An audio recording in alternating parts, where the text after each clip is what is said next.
DM NPC gives away various wondrous items to the party. My GF receives a Cloak with a Bat. The DM. If you wear it, you just become an ordinary bat. You have the bat stats, 1 HP. Player. Bats just have 1 HP. If I go below 0 or below it, I go back to my human form, right? No, you just die. No, wait, what? But bats have just a 1 HP, and shapeshifting doesn't work like that in 3.5. It is what it is, as I said. If you don't like it, don't use it. No, but imagine if, like if you give that to, the BBEG and somehow convince them that it's, a super powerful Omega artifact or something like that, and then they just put it on, and then they're just a bat. And then I mean, they just become a bat. What's a bat's intelligence? So a bat has an int of 2, an int of 2, strength of 1. So they would just become a bat. And they would just forget everything that they know. They just become a dumb little bat, and then you win. I mean, it makes sense to me. Good morning, afternoon, or evening, wherever and whenever you are. I am Rune from Rune'sGuild, and this is another episode of RPG Horror Stories. Before we get into any longer of an intro, let's go ahead and just roll the posts. I, 26F, have a Wednesday campaign that I run for some friends, and I decided to invite a couple new people to round out the group. I posted on the LFG subreddit, as you do, and ended up interviewing with a couple people.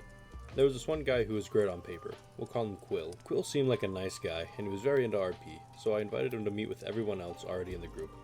Thankfully I did, because that's when things started to take a turn. First, there was some general social awkwardness, easy to deal with, but overall people got along. He was sycophantic specifically towards the women and non-binary of the group, and gave them a multitude of compliments, making sure that they weren't spoken over or condescended to by the one male player, which would be fine in a normal group of strangers, I guess, but this group Quill joined had been friends for years. We've played together in several games and have been having them around for, like I said, years. I can safely say Quill was seeing issues where there were none. Additionally, he spoke positively about robbing people in the past in real life. He seemed to find it funny, which we found concerning to say the least. Anyways, the conversation with Quill ends, and about 20 minutes later, he DMs me apropos of nothing. Here's the gist. It was a long message. Male player is garrulous, talks over people, and seems to want to explain things. Doesn't seem to understand some cues. Non-binary player is lovely and seems to have a clear direction of the social environment she wants to create. He misgenders them. He didn't know they were he, they, so not necessarily his fault, but I feel it gives some insight into his thought process. Female player definitely loves talking, but also seems to not see some cues as well. I sense they're willing to impose. The group seems emotionally stable, functioning, and very patient with each other and me. I'll let you know. I have a timer for male player, and since he talks over people, I feel it's alright to talk over them. At this point, I can't really ask, but I wonder if there's some kind of ND, and I'm just going to assume the best that the male player is hyper self-aware neurodivergent. Non-binary player is a brilliant breath of fresh air. She seems to be very strong socially and emotionally. Female player, some talk just to talk behavior. She throws things out, and I see evidence of unreturned attention.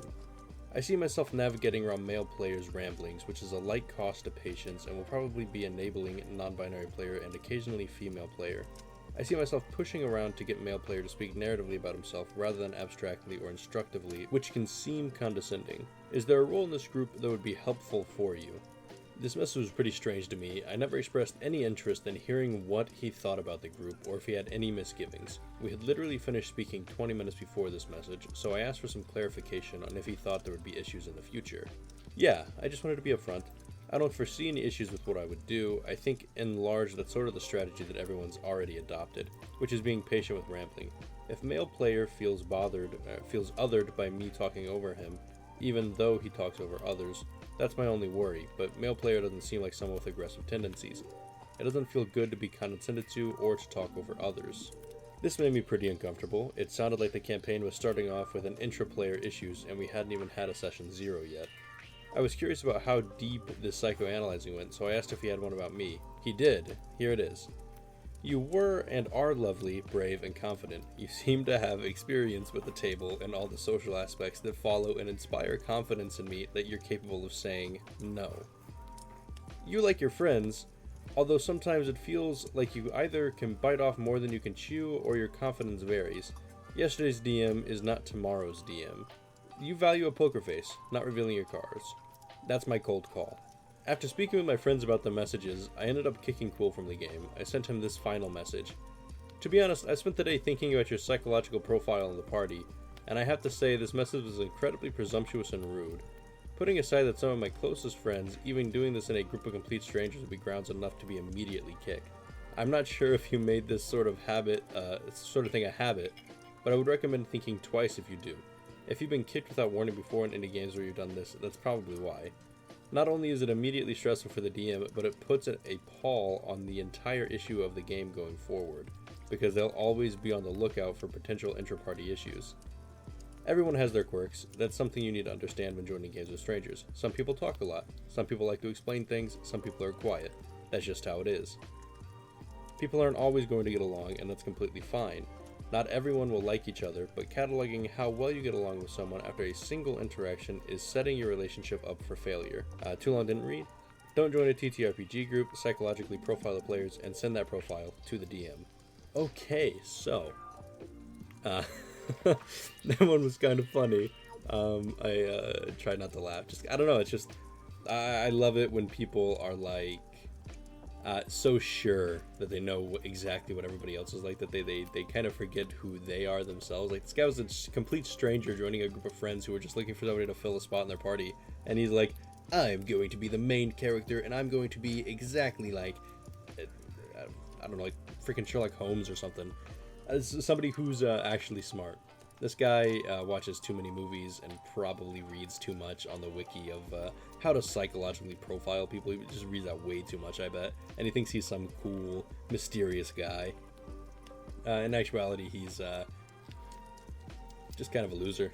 Anyways, nice post. When I'm 18 and new to D&D, I joined a campaign with an older player, we'll call Peace Lizard, who bullies me. Calls me stupid, mocks my rules, mistakes, says I'm a liability to the party, passively aggressively makes fun of my PC, fun stuff like that. It eventually gets better as I stand up for myself more. I'm 31 now, in 5 days, and recently joined a campaign with some old acquaintances who've invited Peace Lizard. The GM doesn't know our history beyond that we didn't get along 10 years ago. I don't object to over Peace Lizard's presence, I'm not threatened by him, and if he starts saying anything, I'm not going to take it. Game goes great. Then Peace Lizard's PC takes an object that he isn't aware belongs to my PC. My PC politely requests its return. Peace Lizard's PC ignores him, typical of his old behavior. For reference, we play over text. 10 plus years ago, I'd have said nothing else. Today I speak up again, but give Peace Lizard an out. My PC had asked him via telepathic bond spell. I describe my PC musing how it's unlikely Peace Lizard's PC seeks to rob him. Maybe there's some failure of the spell. My PC asks whether people can still hear him through it. The other players and GM are amused by this, and declare they've never seen a paladin, my PC, be passively aggressively cheeky before. Peace Lizard seems to be very put on the spot that I'm not just dropping this, and that other players are paying attention to it. He'd hoped to just quietly take the item without anyone making a fuss. By the way, this is not an outrageously dick move. The party are allies of convenience that don't have to adventure together. PvP is allowed. It's okay within the bounds of the game for us to steal from each other. This is the style of play everyone wants. So I declare that if Peace Lizard's PC wants to rob mine, they're going to draw swords and have it out right there. Peace Lizard's PC makes this "I don't care about your stinking laws" paladin speech. Then he gives back the stolen object because it's not worth fighting over when we still need each other. I smile. I won. Let's go! I love nothing better than people just screwing over somebody who just messed with them in the past, man. I love getting just revenge on stuff like this. Of course, this isn't like, perfect, revenge on a bully, but like, good job standing up. Good job. It's nice to read about somebody who, as opposed to telling a horror story where it's like, oh, this guy stole our stuff, this guy stole my stuff, and then he was just an absolute jerkwad to everybody, and then he got kicked. It's just like, yeah, I'm not going to tolerate you being a bad person anymore. Give me my stuff back, and I like that. That's nice. That's good, and it sets the tone for the rest of the party that if this guy tries anything else, it's not gonna slide. Good job. Nice post. Buckle up. This is going to be a long one. To preface, I run a small D&D server as a side gig. Many and most of my players have been playing for close to a year with me now, but every once in a while I need to recruit for new folks to come in. I usually don't kiss and tell with these games, but the following guy disrespected everything and everyone at the table, so I'll make an exception. Having just come off a successful run of Avernus, our party unfortunately lost a player. We decided to run the Salt Marsh Adventures. I actually can't recommend these enough. While it took some time finding someone to play in the Long Netherdeep campaign, our guy in question applied and mentioned that he too was a paid GM, and that he just wanted to run through the adventure before running it for other folks. This wasn't really a red flag for me. I myself have tried out other paid GMs on occasion, but seriously guys, if you're going to do this, at least own the module. In fact, the first red flag didn't really raise until session 0. We usually run 4-hour games, so for session 0 I re-established the published table expectations and rules, and then we spend the rest of the session playing. I do this so people can make an informed decision on if they'd like to pay me for the service or not. The party had made it to an extremely fun but tough dungeon in Saltmarsh, so I figured finishing it up would be pretty great closure for the adventure and also a fantastic session 0. Even though I let him know ahead of time that the dungeon was likely to be difficult, I noticed throughout the session that he started to get more and more frustrated with some bad rolls. Usually I associate this with people with a lot less experience than this guy claimed to have, but I thought he might just be having a bad day. Finally, on his last roll against the very last monster, he busts out with this gem. I rolled a nat 20 on my physical die here. I can take a picture if you want. There it was. The red flag waving in all its glory. I didn't call him on it here. I should have, but I didn't. It was the last inconsequential roll, and an adventure we weren't even continuing after that session. I still have to make good first impressions, so rather than imply he was lying, he most certainly was, I decided to give him the benefit of the doubt. In fact, I didn't even realize there was anything wrong with his overall behavior until after the first chapter of the campaign. Looking back, I can see there were a few other suspicious things that had happened. He conveniently knew the answer to most of the challenges they faced, he conveniently casted the right spells and rushed to put himself in position to get an important, powerful item in the campaign. These things might seem a bit obvious in hindsight, you might even think I'm a bit naive here, but you have to understand that my usual group of players are fantastic. Even with the shady roll, I never really dreamed that someone would go to the lengths this guy went to cheat at a board game. For a while, in fact, everything appeared to proceed about like I expected it to. It wasn't until they were on the road headed for the next major plot point that I became more suspicious. In one of the more entertaining random encounters, they stayed a person who promised him payment when they got to the next point of interest on the map. It was here our friend made his first huge mistake. I had been explicit in telling players that they would receive a reward at the next point of interest, and as the encounter wrapped up, our guy, probably trying to make sure they were getting that fat loot, literally almost shouted, "Hey, what about giving us our reward X amount of gold?" Now, I had intended on giving them the delayed reward, something a little better that the adventurers could receive if they do indeed meet this man further down the road. However, if the adventurers demand a reward right now, he will give them X amount of gold. The problem, as you may have guessed, is that I never made any mention of the gold reward, a fact I double-checked with another player I trusted. We both talked about it and decided that while it was unlikely that I simply guessed the exact reward, it was at least possible. Unfortunately for our friend, this little interaction had caught my attention, and it wasn't long before that he began yet again acting very suspiciously. Another encounter on the road is made up of two threats, one of them an obvious circling airborne threat and another more insidious hidden one guarding a valuable item. Our guy took the lead in this encounter and proceeded to do everything in his power to avoid the hidden threat instead of the overly stated one. I'm not going to lie, I genuinely found this frustrating. I felt like this guy was playing the table like he had a prima official strategy guide, and for all intents and purposes, he was. But up to this point, I didn't really have anything I could solidly point to and say, "You're cheating." In fact, our hero's downfall did not come at the hands of some difficult encounter he cheated his way through, nor did he uncover some super secret magic item he would have no other way of locating. It came at the hands of an NPC, who was about a paragraph dedicated to him in the adventure. The players eventually arrived in a bleak militaristic town. The place is like a real horrorscape, but not due to the people living in it. They are, for the most part, honorable and just trying to survive in a pretty bad situation. The players came across the NPC in question, and he's doing a pretty terrible chore. Here, I had an idea. To impress upon the players a sense of community and duty they can expect in the town, rather than introduce himself when the players walk up, he simply said, "You guys gonna stand around looking, or are you gonna help?" I did this thinking that the players, that after the players helped with the chore, they could come together for a handshake moment and a real introduction. Maybe they would even come away feeling like they'd earn a bit of respect in the town in the process. Instead of this fun scene, our guy finally outed himself, calling the up-to-now nameless NPC by his name. When we went on break, I actually double-checked with the rest of the players, making damn sure I didn't mistakenly introduce him at one point in the scene. And that was it. I had him, outed by a literal one-off NPC. I let him finish out the session, which was hilariously ended by attempting to ready a spell for something that he, of course, had no info on. To be honest, in any other circumstances, readying a spell there wouldn't have been that outlandish, but I now had to question whether every action he was taking was intuitive, or if he was simply reading the module, which he was. Due to this, I, unfortunately, had to remove him from the game and server due to the negative impact he was having on the table. He did wind up sending me a Discord message after I removed him from everything, but I figured it was some indignant or angry remark or rant, and I simply don't have time for that. And that is the story of how some guy paid me cash money to get kicked from a D&D table for cheating. Thankfully, the guys at the table took it in stride, and the damage done by the cheating wasn't too terrible. His character walked away after giving up some important stuff, and we all chuckled about the situation before moving on with the game. Well, not much to say about this one except for, like, why pay to cheat? I don't know, maybe you couldn't find anybody else who wanted to run that game, or maybe he just wanted to test the ground and see, like, well, how much can I get away with cheating before he notices, so that way I can be on the lookout of if any of the players I play with are cheating. But I don't know, it's just so weird. Like, why would you pay money and then cheat? Obviously, I don't know, it's almost like you just, I don't even know what to say.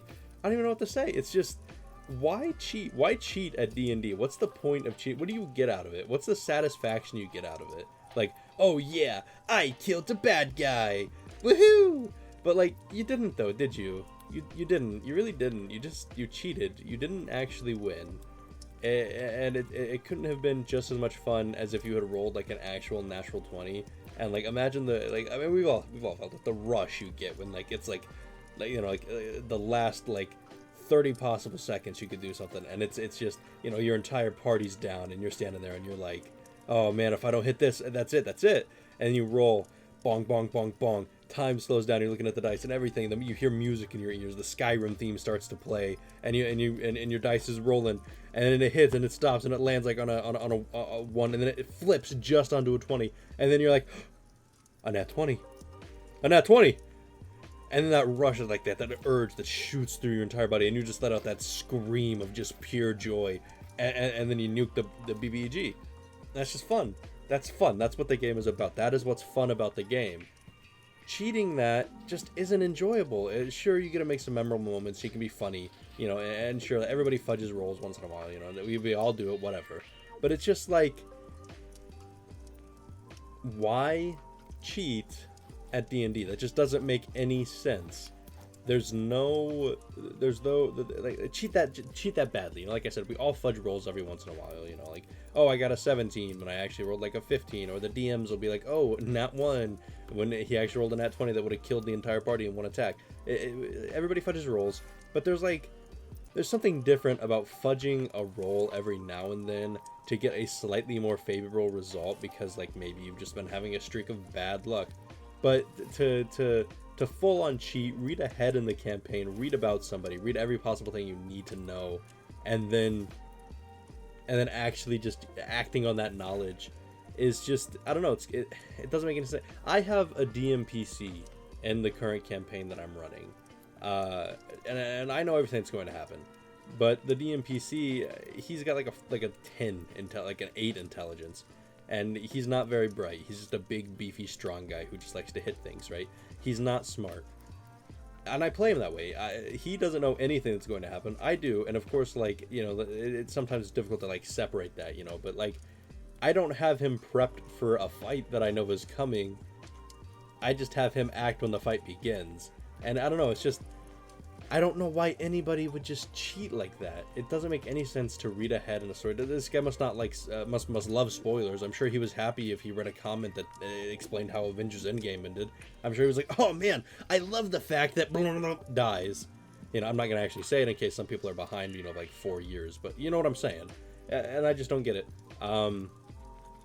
We're at 20 minutes, so this wasn't me just trying to get to 20 minutes. I was just rambling, and I looked over at the recording, and I saw that it was 20 minutes.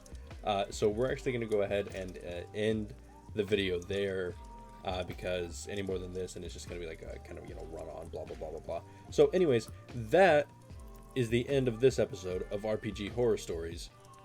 If you enjoyed it, go ahead and like, subscribe, do whatever you want to do. And in the comments below, if you want to say anything, you know, talk about your own times where you caught somebody cheating, any times you might have cheated, or leave your own horror story. And if you don't have a horror story, good job. I will see all of you in the next episode. Bye.